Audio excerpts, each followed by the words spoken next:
I got choked up a while ago as I was watching this. I ordinarily don't get this emotional, but there was a time to get this emotional, I thought. Please listen.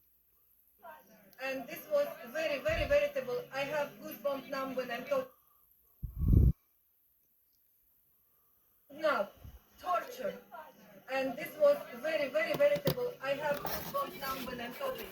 But we did that. We wait and we celebrate it now. And what now? What are your hopes now? You have liberation and freedom. What are your hopes? We feel free. We are not slaves. We are Ukrainians. We are proud of it. Yes, I agree. I agree with Julia. Yes, I agree. Thank you both very much indeed. Thank you. Thank you. I'm afraid the situation. Slava Ukraine, they're saying freedom for Ukraine. I'll tell you a little bit about our journey down here because it was quite the journey. Driving through vast areas of countryside, going through, there were mines on the road, there were blown bridges on the road to get here. The Russians really made it hard for Ukrainian forces to advance down here and liberate Kherson. That said, the countryside is almost entirely deserted. Very, very few vehicles on the road, and the road's badly damaged. So I think, for this city, to get the restoration of power, to get the internet connection again, and everyone's been coming along here to use our internet connection that we're talking to you on right now. To get these things established, there's clearly a lot of damage that's happened, and it's clear that it's going to take a long time. But this is just a moment of euphoria here, just a moment of celebration where a jubilation come in the square and show their flags. Remember, back at the beginning of the war, this was the city. Back when the Russian troops rolled in here, the beginning of the war, this was the city that tried to resist. They had protests.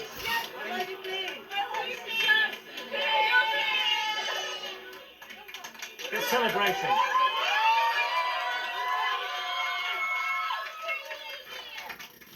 People.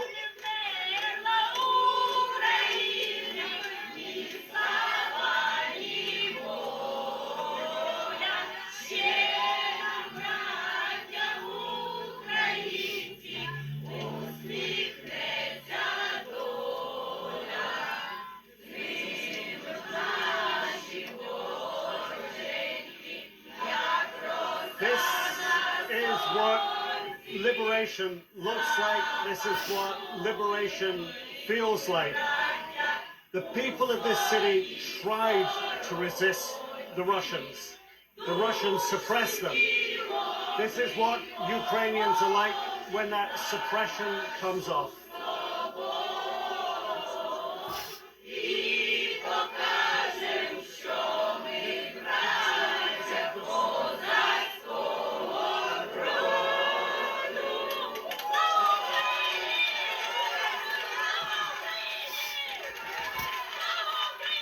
I think it might surprise it would surprise, I think, many of those Russian soldiers who were here to know that these passions and these feelings were just hidden beneath the surface.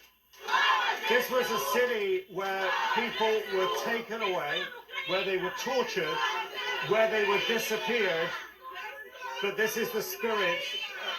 This is the spirit when the Russians are gone and they can be themselves. It's quite remarkable to witness. But this was the square where people began, when the Russians invaded, to try to resist them, eventually beaten back, eventually shot back, eventually driven into their homes, essentially underground. Now they're out, and this is a new day of liberation. A new day indeed, Nick Robertson there, surrounded by a jubilant crowd in a newly liberated Kherson, talking to very relieved residents. We'll take a short break and we'll be right back. My name is Ashley Cortez, and I'm the founder.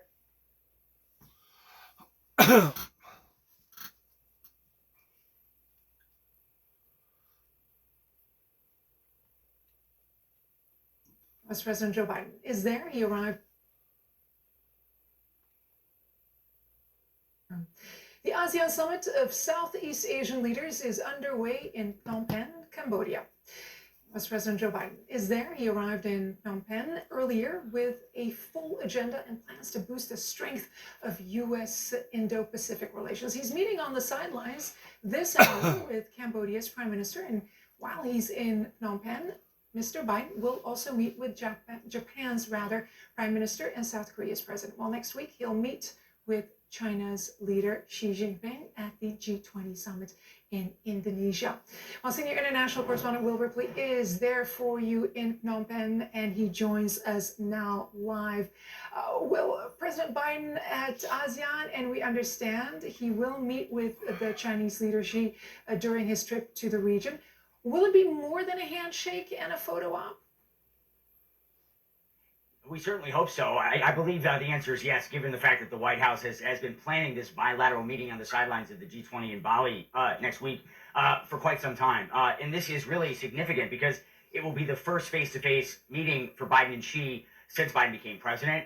They've had virtual talks during the pandemic, but President Biden has always stressed the importance of meeting face-to-face, and President Xi is just now dipping his toe back into international travel after spending most of the pandemic inside China, managing the situation there. And so they certainly have a lot to talk about, one of them being the issue of climate change, which Biden was just talking about in Egypt, talking about the issue of Ukraine. China continues to refuse to condemn the Russian invasion of Ukraine.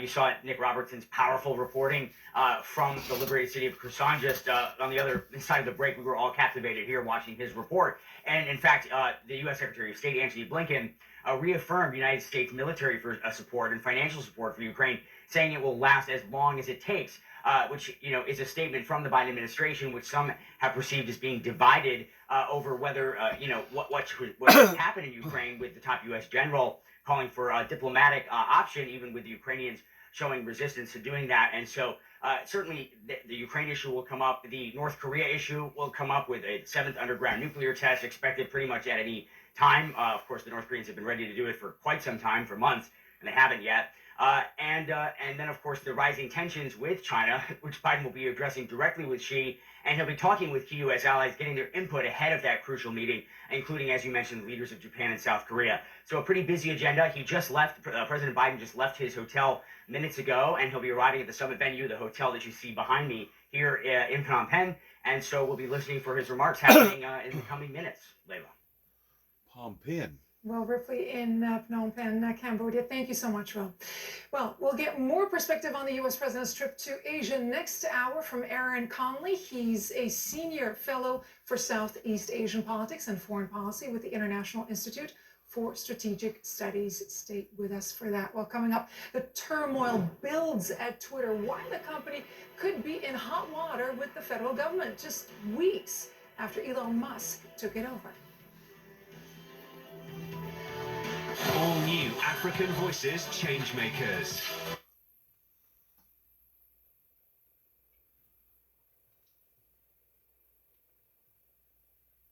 I don't know if that guy knows what he's doing, Elon Musk.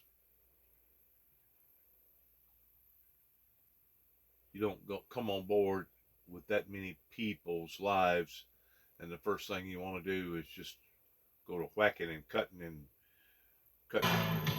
people's lives in two On as CNN. far as their careers. I just don't get some of the moves that he's making right now pertaining to Twitter. I think, if I'm not mistaken, he has costed some of his sponsors a great deal of money because of his erratic behavior. He's got to sharpen up on the things that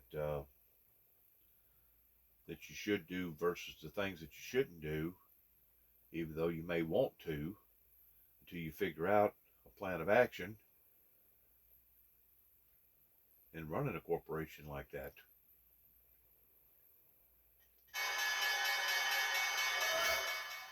optimism is making a comeback on Wall Street after this week's encouraging report showing inflation cooling.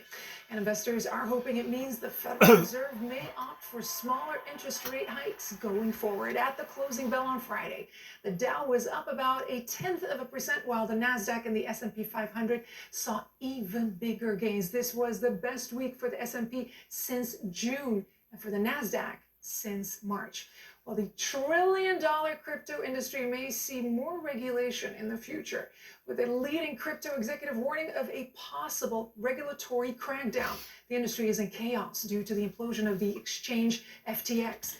The firm announced it was filing for bankruptcy, and its chief executive, Sam Bankman-Fried, resigned from his position. The 30-year-old crypto leader was behind the early success of FTX. On Friday, he apologized for what happened at his firm and said he hoped the company could recover. While Twitter could be facing some legal trouble just weeks after Elon Musk took it over, with the billionaire now warning the platform could even go bankrupt. Experts say the company may have violated the consent agreement with the Federal Trade Commission, and that could result in legal and financial penalties. As CNN's Brian Fung reports, it's one more issue hitting the Twitter since Musk assumed control. The chaos continues. Elon Musk has now owned Twitter for 2 weeks, and the company's future has never seemed so in doubt. In recent days, Twitter has seen an exodus of top-level executives, alienated powerful advertisers, blown up key aspects of its product, and it has launched and then unlaunched other features designed to compensate for those choices repeatedly. Also in these early days, Twitter has battled a wave of fake, verified accounts posing as Donald Trump, Rudy Giuliani, LeBron James, Nintendo, and others. Imposters have even forced Eli Lilly, the pharmaceutical company, to apologize for misinformation spread under parody accounts it didn't create. In response, Twitter has temporarily stopped taking signups for Twitter Blue, the new paid subscription service it launched just days ago, offering a verified blue checkmark to anyone who pays $8 a month, no questions asked. According to multiple reports, Musk has canceled the company's remote work policy and even warned the company could potentially face bankruptcy. That's not all. According to legal experts, Twitter's layoffs and resignations have jeopardized its ability to comply with government regulations that protect the security and privacy of user data. Violations could lead to hefty fines and even personal liability for Musk that would tie his hands at Twitter and wherever he may go next. Brian Fung, CNN, Washington. Wow. See what I was saying? I don't know if that guy either don't know what he's doing or he wound up taking the bait, being lured into something. You know, there for a while he debated on whether or not he was going to do it or not.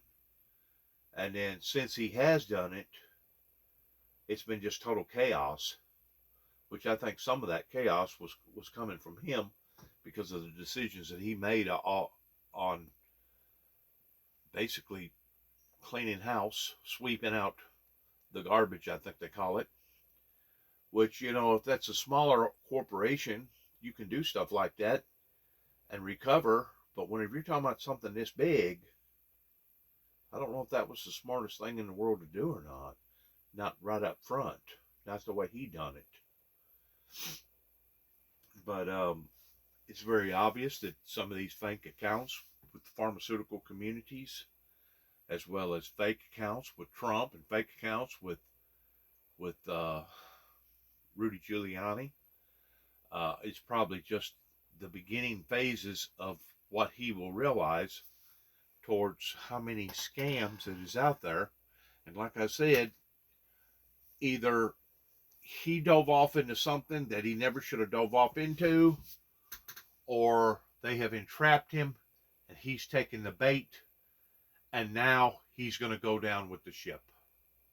Either or, it's not a good thing for Elon Musk to have this type of controversy going on in a Twitter type organization that's a worldwide organization that I think maybe he He leaped before he looked. You gotta look before you leap.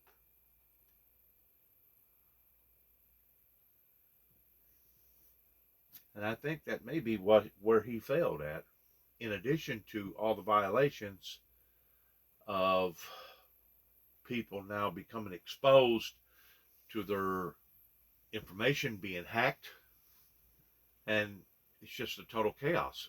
It's not good. I'm hearing something outside.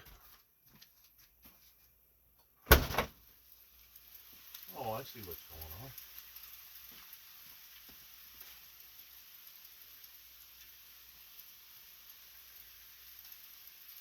Looks like it's doing just exactly what they said it's going to do. Rain mixed with sleet and possibly snow. Seems like the old weather's finally changing.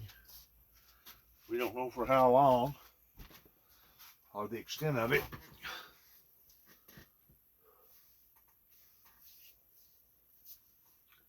It's what, November,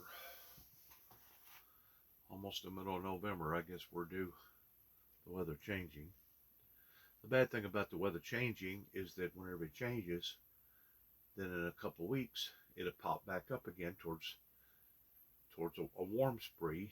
And it seems like here lately we ain't been getting the depth of our full winter, what little bit of winter that you want to call winter, somewhere along about January into possible February. And then after that, we go through this transition again of hot, cold, cold, hot, hot, cold. And we're just seeing so many irregularities in our weather, it ain't even funny. Well, all nations have a responsibility to fight climate change. That's the message U.S. President Joe Biden delivered at the COP27 Climate Summit. We'll have a report from Egypt. Plus, a new report paints a dire picture of the climate crisis in the U.S., what the experts are saying straight ahead. When we started our business, we were paying. Let's see what this is going to be about. I have no idea what they're going to say. Oh, back up, back up, back up, back up. Senior back up, internet. back up, back up, back up, back up, back up. Right, right, right. There.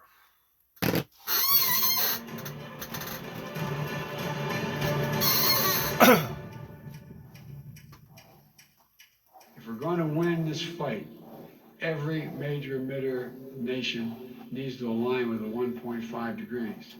We can no longer plead ignorance to the consequences of our actions or continue to repeat our mistakes. Everyone has to keep accelerating efforts throughout this decisive decade. U.S. President Joe Biden there addressing delegates at the United Nations COP27 climate conference in Egypt. He called the climate crisis a matter of security and said all nations, including the U.S., must rise to the challenge. Senior international correspondent David McKenzie is in Sharm el-Sheikh with more.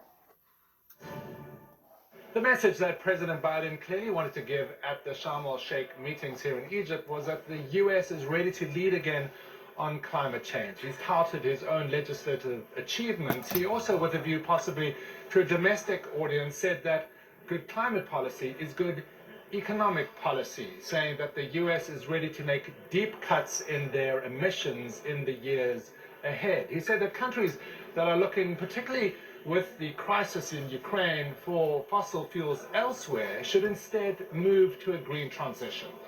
It's more urgent than ever that we double down on our climate commitments.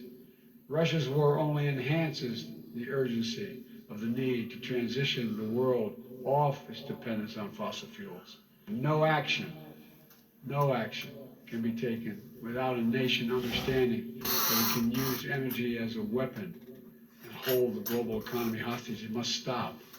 And so this gathering must be the moment to recommit our future and our shared capacity to write a better story for the world. Some developing nations will likely be disappointed that President Biden didn't give enough attention to the issue of loss and damage. That's the concept that they need billions, if not trillions of dollars to deal with the worst impact of the climate crisis from rich countries. That's a major theme of this conference. They will hope perhaps that this is an issue that is dealt with at the G20 meetings next week. David McKenzie, CNN, Sharm el-Sheikh, Egypt.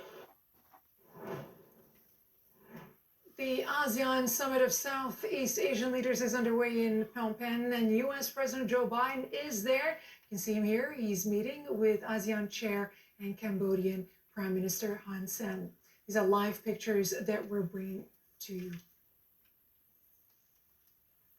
Well, just 3 days after winning re-election, Florida Governor Ron DeSantis toured some of the areas worst hit by Hurricane Nicole. The storm made landfall early Thursday along the state's east coast, killing at least 5 people. Dozens of beachfront homes and hotels have been declared unsafe in the wake of the storm, and thousands of homes and businesses are still without power. One resident spoke with local news shortly after returning home. Take a listen.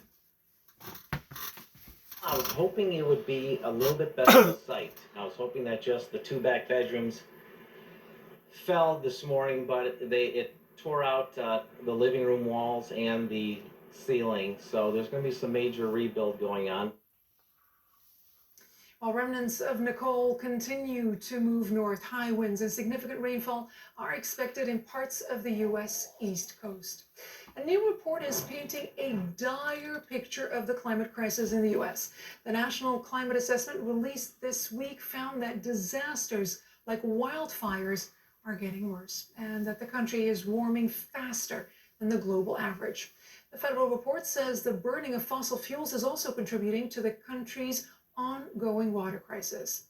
Let's get the latest now from CNN meteorologist Derek Van Dam. That's not looking good.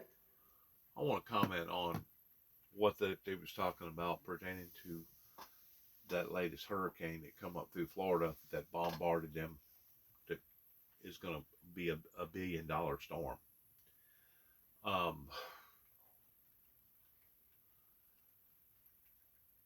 It's not uncommon to have a hurricane build down somewhere in the Gulf basically this late in the season in the month of November. What is uncommon is for a hurricane to get this strong with this intensity of moisture level in it, to the point that I think Cape Cod had 100-mile-an-hour winds, gust of 100 miles an hour out of this particular storm down towards the coast. Daytona and places like that, I think, got 84, 85, 86 mile-an-hour winds. And it basically drenched not only the east side of Florida with about 8 or 9 inches of rain, but also all the way over to the west side, over towards Tampa. It's a significant storm to think that it built and it hit Florida again this year towards being a $1 billion storm, on top of the other hurricane that recently hit just about 5 or 6 weeks ago. But by seeing that undertow, the way that it basically just washed out sand dunes and washed out foundations up underneath houses, towards collapsing houses as well as high rises, this is something that we're going to have to make adjustments towards because of the risation of the oceans and because of the intensity of the storms. If that would have been in the summertime, let's say it come, let's say 6 to 8 weeks ago, and it had that type of volume to it, and it hit right at the key moments whenever the high tide was all in the same recipe of it all building together, the devastation could have been like 3 times that amount of worsening on the coastline of the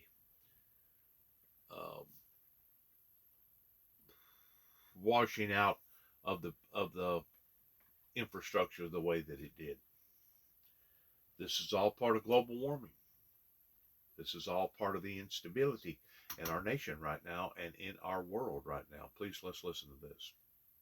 Yeah, that's right, Layla. This assessment that's released every 4 to 5 years is really highlighting what life is like in America amongst this global backdrop of the climate crisis. It outlines some very painful truths that the nation must confront but simply hasn't. Namely, our climate crises are becoming more frequent and more severe. Take 2022 for a prime example. We often use this billion-dollar benchmark to kind of gauge the severity of these natural disasters that we have here within the United States. And we've already had 15 $1 billion plus price tag natural disaster events.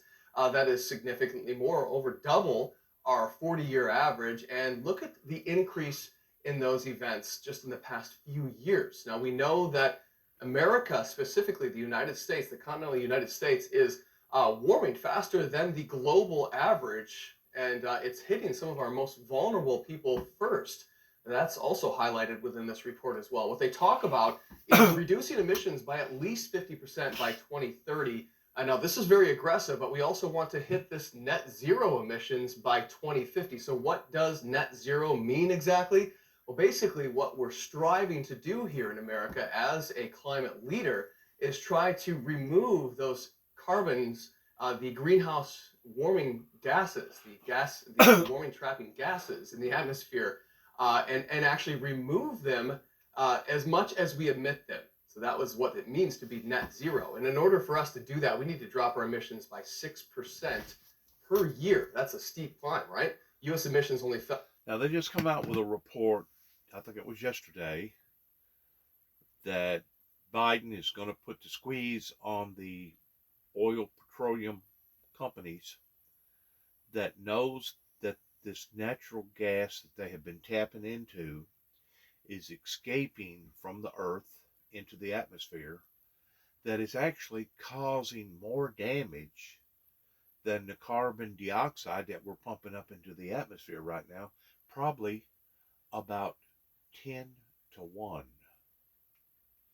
So he's ordering for all these petroleum companies to figure out where these leaks are and to cap them off immediately because of the damage that it's doing to the upper atmosphere.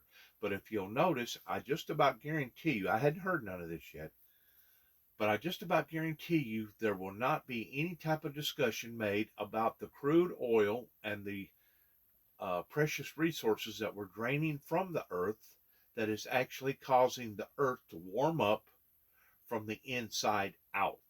They're still focused upon the outside down, and they're not focusing on what's going on actually in and on the planet Earth that is resonating outwardly. For some reason, science is not doing this. And I don't know if they're just gullible. I don't know if they think it's going to make them look bad. I don't know if they don't believe what I'm telling them again and again and again. But whenever you have a planet that is warming the way that this planet is warming, and the consequences of people living on the planet are still basically the same pertaining to people not getting second, third, and fourth degree burns. I mean, we do know that there's a few places on this earth, and one of them is Death Valley, that's basically becoming uninhabitable for human life and for animals as far as that goes. There's places in Africa that is becoming that inhabitable. Matter of fact, there's a place in Africa down by the Horn that is opening up right now that they're saying is going to create a whole new peninsula and possibly a whole new type of ecosystem pertaining to a major area that used to be a body of land that now will become a body of water.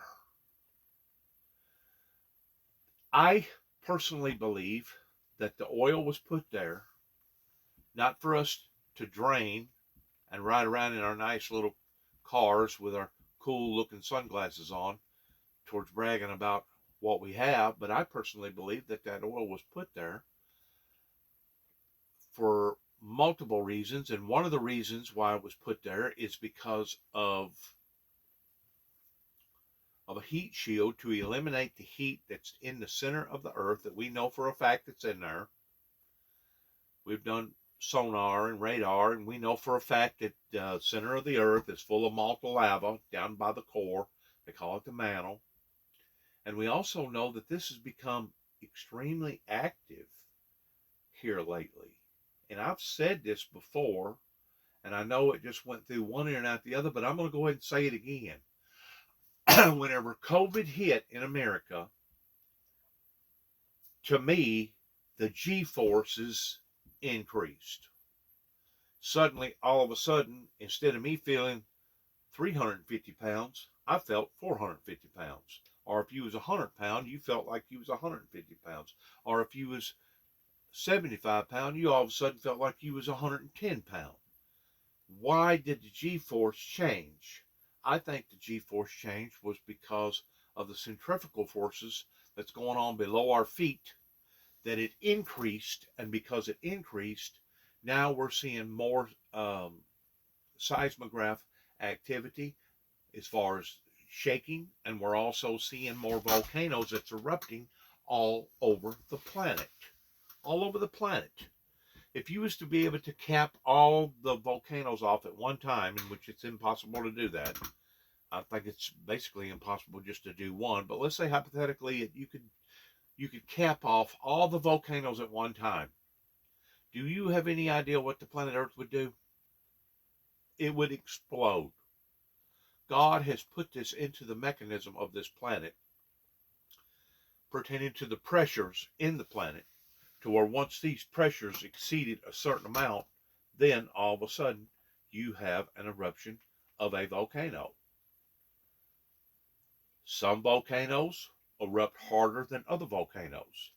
The one just north from here, pertaining to Yellowstone, we know for a fact if that was to ever go off on the levels that scientists are saying that it may go off, it would basically be the doom to the American culture. It would be that devastating.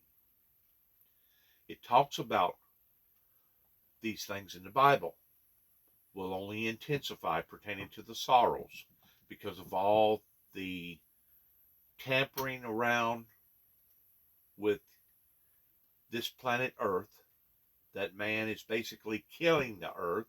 And it talks about how that God will come back eventually and kill those who are killing the earth. And it also talks about that as you shall see the days approaching, that no flesh shall be saved, but for the elect's sake whom he has chosen, that those days would be shortened. It seems like that I have been talking to a wall on almost every video that I have put out pertaining to people, especially in this area towards the climate deniers, as well as the election deniers. It seems like that I have only been talking to outer space pertaining to people taking these things serious, other than the President of the United States. I truly believe that the President of the United States has finally realized, as well as others, that this thing called global warming is not just intensifying, but it's quadrupling as far as the damages that's being done, that now is undebatable in how that it's being done. And we're still dealing with stupidity down here towards people that want to be deniers, and which that's fine if that's what they want to do, but don't lead everybody off into the mouth of the volcano just because you want to walk off into the mouth of the volcano. I have consistently tried to help the Homo sapiens down here by telling them of the problems that they are involved in and what's going on. And as far as I am concerned, my message to this day is still being ignored on levels that is absolutely preposterous as far as I'm concerned, because of people being able to see what's actually occurring, not just here in America, but all over the world, but it's still being ignored. just between 2007 and 2019. So not looking good. However, if we do cut those emissions significantly, you can see the difference in our expected temperatures. It's not just the emissions. That's the point that I'm trying to make here. It's the damage that we're doing under our feet that is releasing the heat. You keep in mind, whenever a volcano erupts and that orange and red and yellow stuff that goes down the side of a mountain, that's about 2,000 degrees or warmer. That's hot. That's way too hot for any human to live on or to live around. Animal, mammal, anything like that. And if we cannot stop the drilling of these precious resources out of the ground, we are eventually going to kill ourselves, and we won't have to worry about God coming back and killing us, because we're just going to basically kill ourselves, because the planet will be unsustainable. It will be uninhabitable, just like places in Africa, just like Death Valley out towards Yuma, Arizona, etc., etc., etc. If we don't wake up, we're going to wake up in hell, because this planet is going to turn into a firing, blistering piece of magna, glowing magna, that will basically turn into the very substance of what the sun is today, that I think that they claim is about 10,000 degrees. And I have always been curious. God hadn't necessarily showed me this, but I've always been curious and wondering if the sun at one time used to be a hardcore planet, just like the moon or Venus or Mars or the Earth, and there was living life on that planet. And because that experiment went wrong, went bad, basically they destroyed themselves because of the same path that we're on right now, towards draining all the natural resources out of the ground that was put there for a particular purpose or reason.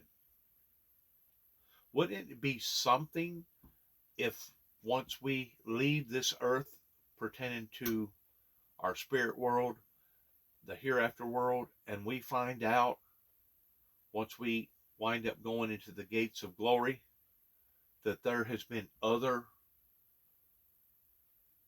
cultures or other species that has lived throughout the universe, and it was the Luciferian Lucifer that went in and spoilt or contaminated that group of people too as well. I mean, some of that stuff that the History Channel talks about pertaining to aliens and different planets and different worlds, some of that stuff actually makes a little bit of sense to me. Maybe not all of it to the degree of how they talk about it, as far as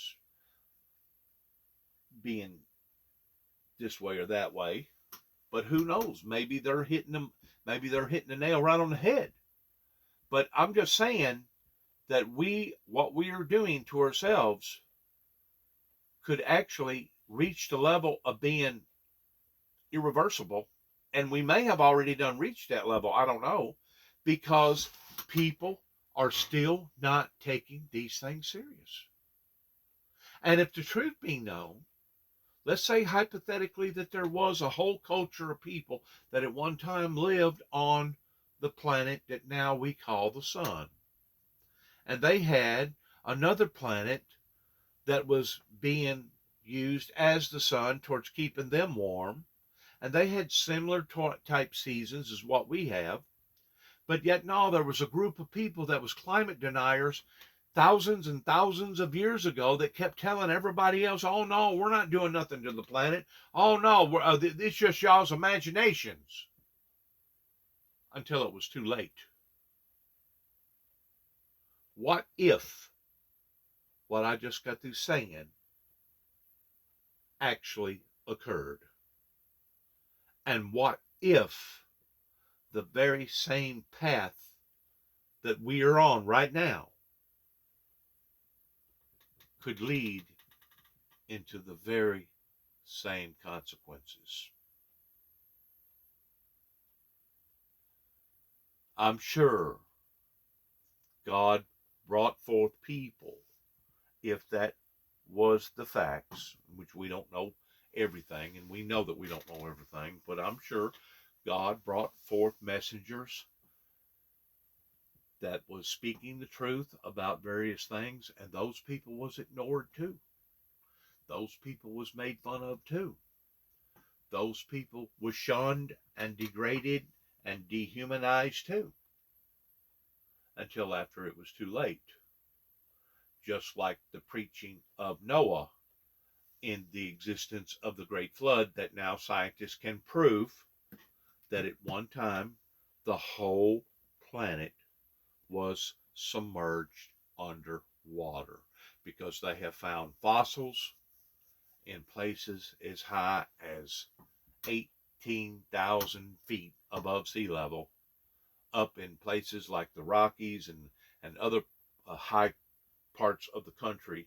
They have found fossils, and we know for a fact that the only way to have fossils is it has to be some form of marine life, and the only way that marine life can live is in water.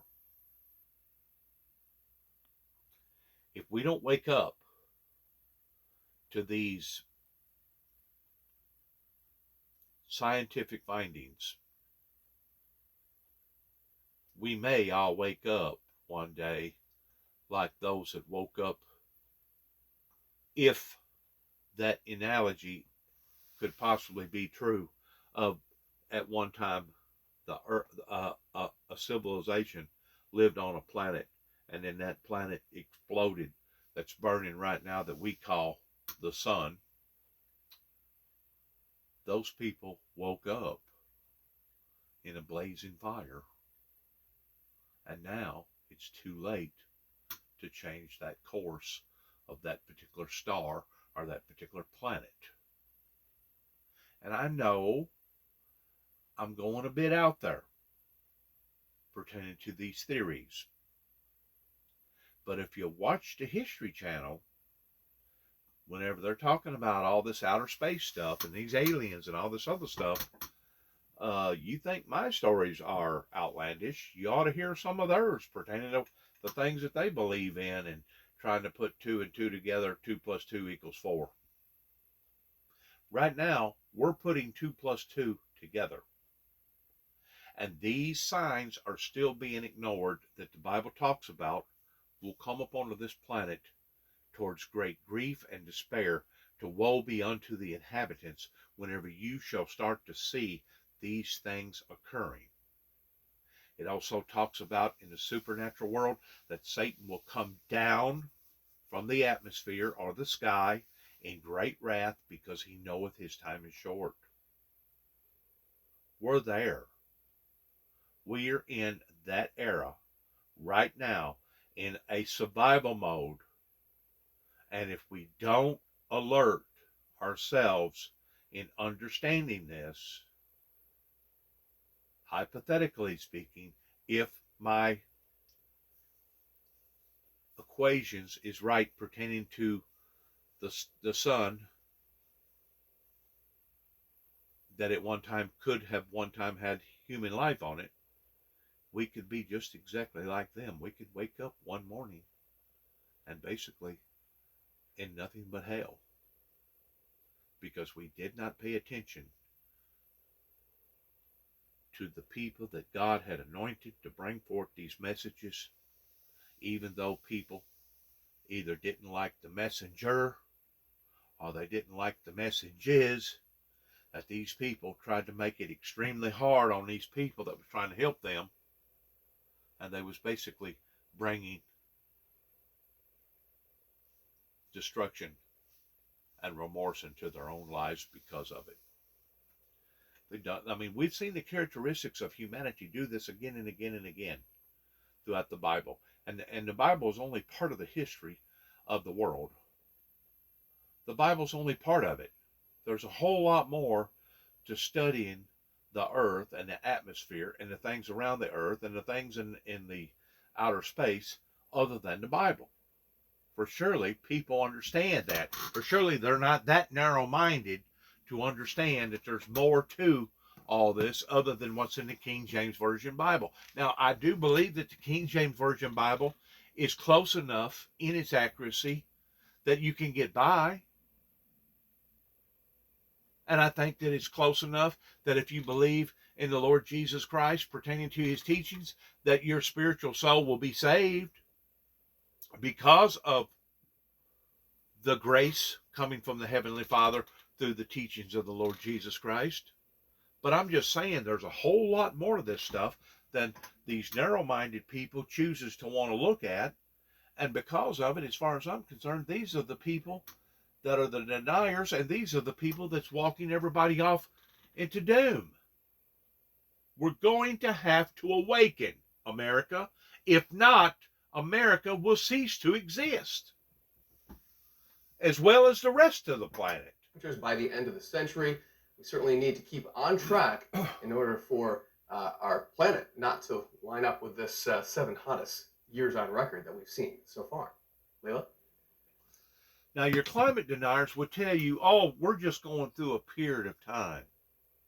Your climate deniers would tell you, oh, the earth changes and it evolves towards getting cold in a 50-year period, and then it'll get hot during a 50-year period, and then it'll get cold again during a 50-year period.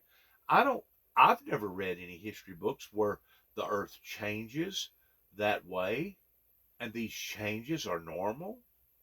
Besides that, the pattern that we've been on for the past 30 plus years, going all the way back to 1983, really, has been a pattern of getting hotter and worser every year, every year, every year. The weather becomes erratical. It becomes unstable. The forces of nature has become extremely, extremely imbalanced to the degree of the things that we used to say that was normal versus the things that now we're saying is no longer normal. And if people don't awaken to that and are willing to make changes to that, then we are on a course of doom and gloom. And that was one of the reasons why, or a few of the reasons why, that I have gotten so upset at some of these climate deniers and some of the people that are making money off the oil, petroleum products, is because they're basically digging not only their own graves, but digging their children's graves and their grandchildren's graves by not listening to the signs. And I'm talking about people that claim to be religious. People that claim to have a relationship with God that are still deniers. Sad. And before we go, a look at this year's Rockefeller Center Christmas tree, which is due to arrive today in New York City. I ain't worried about that. There won't be a Christmas. There won't be a Rockefeller. There won't be any good times if we don't awaken to the problems that we are creating for ourselves. There won't be elections.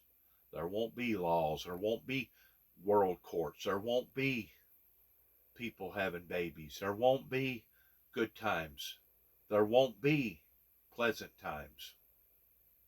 It will be the end of civilization if we do not awaken to what we're doing to each other and what we're doing to this planet.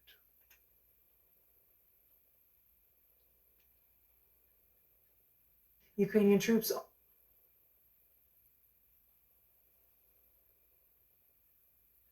Wednesday on CNN.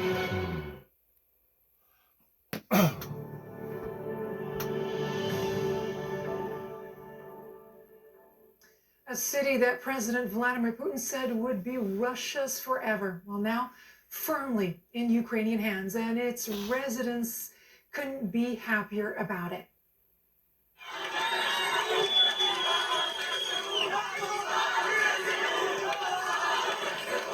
That's how people in the city of Kherson welcomed Ukrainian troops Friday following months of Russian occupation hours earlier. Moscow announced it had pulled out from the west bank of the Dnipro River, conceding 40% of the Kherson region to Ukrainians, including the city itself. Ukrainian troops also swept through other towns in the area, holding up their flag to mark the end of Russia's occupation. At the same time, they displayed ammunition and other military gear that Russians left behind. That contradicts Russian claims that they took all their equipment with them. Ukraine also says Russian troops destroyed critical infrastructure on their way out, including bridges like this one on a dam northeast of Kherson.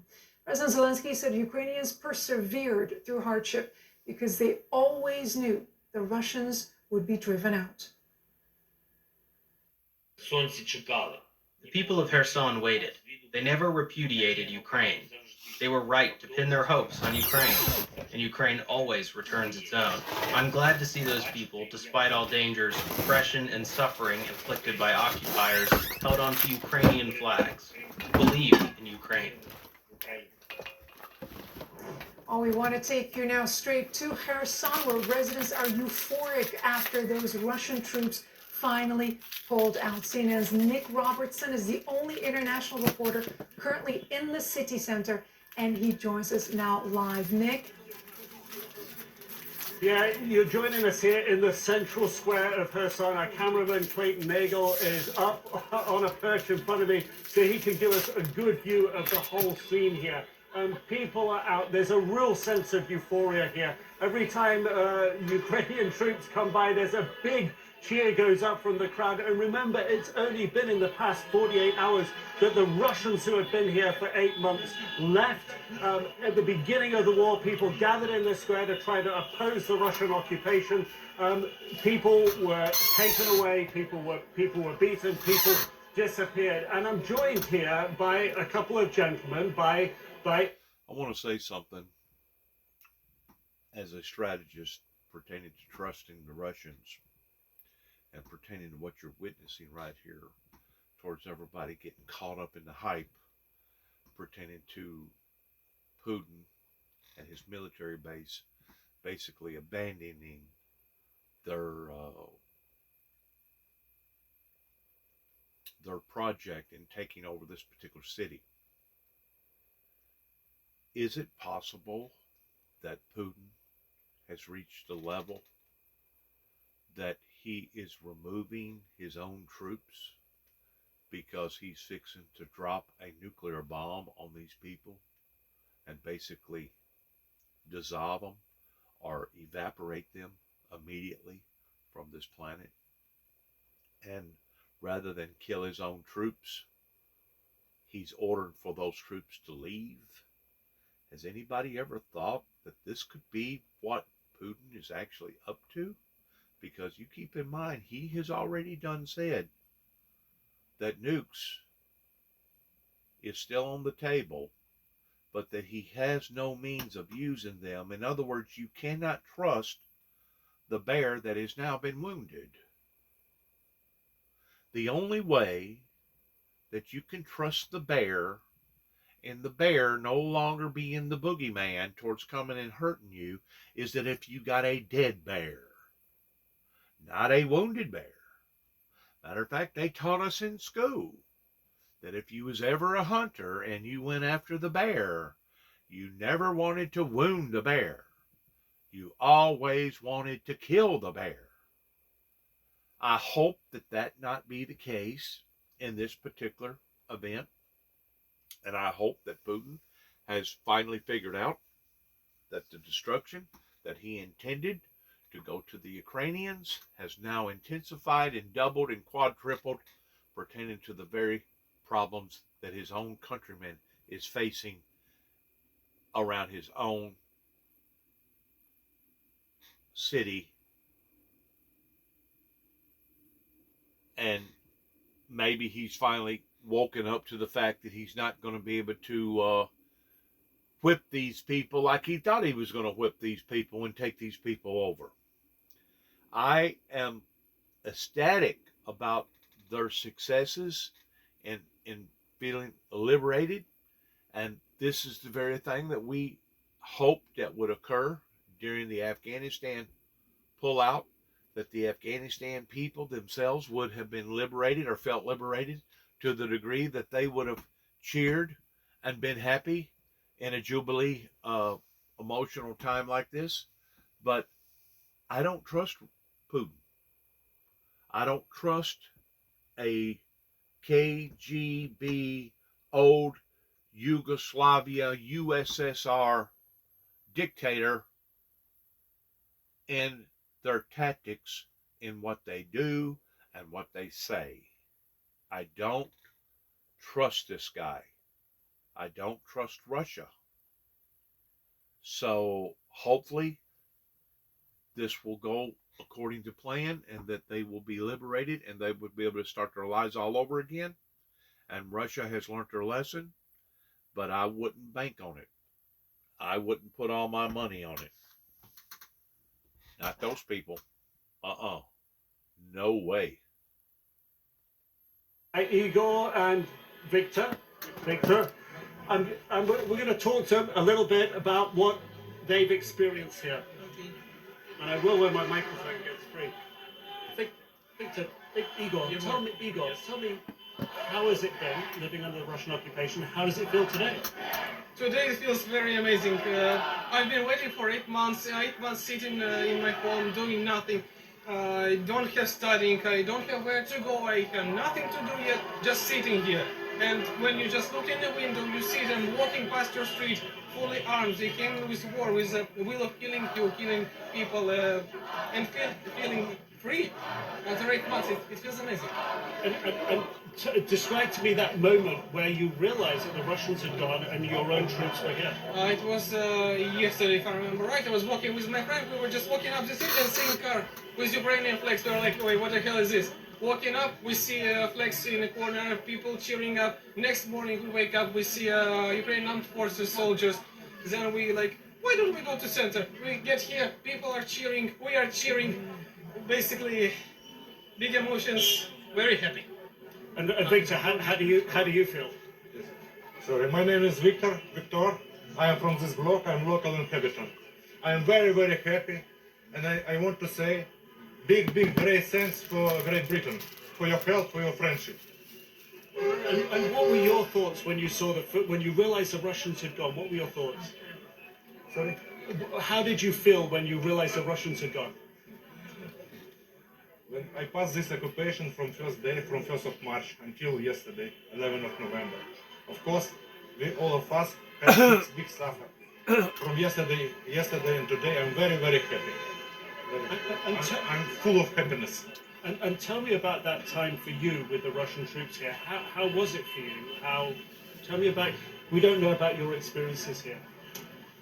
In this time, we feel very, very bad, very bad. We got big suffer, and all this time we hoped for this day. We waited for this moment 8 months and 10 days. And what do you want now to happen? I want to be peace everywhere and all the world. Finish the story with Russia, and our Kherson should brought some blessing everywhere. And this will be Ukraine forever, always and forever. Victor, thank you very much. One more time, big, great thanks for Great Britain. You're very big friends. Thank you. And Igor, I just want to ask you one last question as well.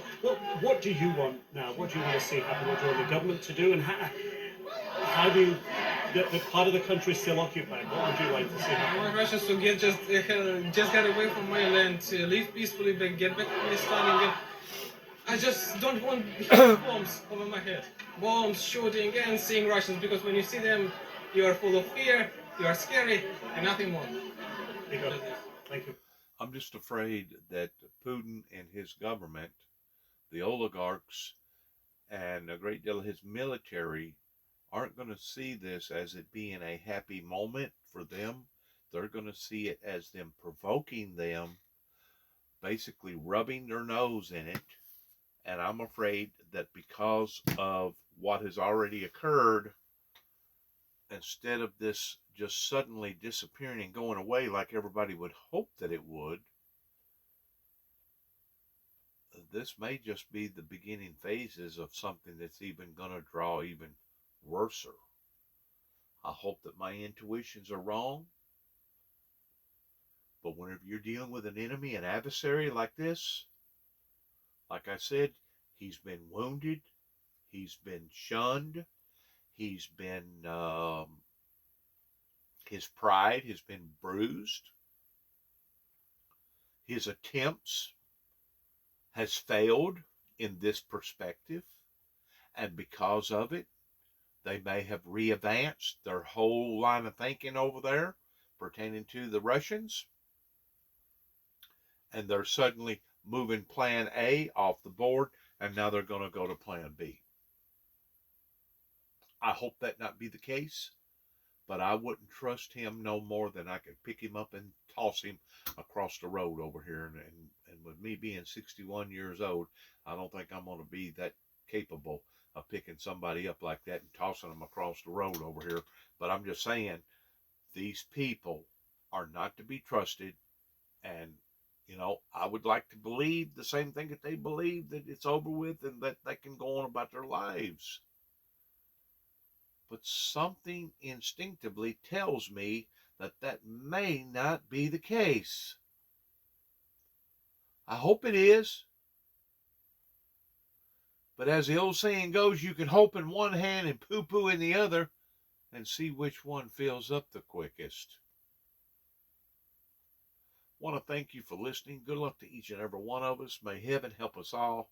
God bless America. God bless America's endeavors. God bless America's troops, and how that we have stick together as a united democracy, worldwide democracy, and hopefully these things will in fact resonate through the Russian government, that they're basically only committing suicide if they continue any further with this invasion. Thanks again. God bless you, and shalom.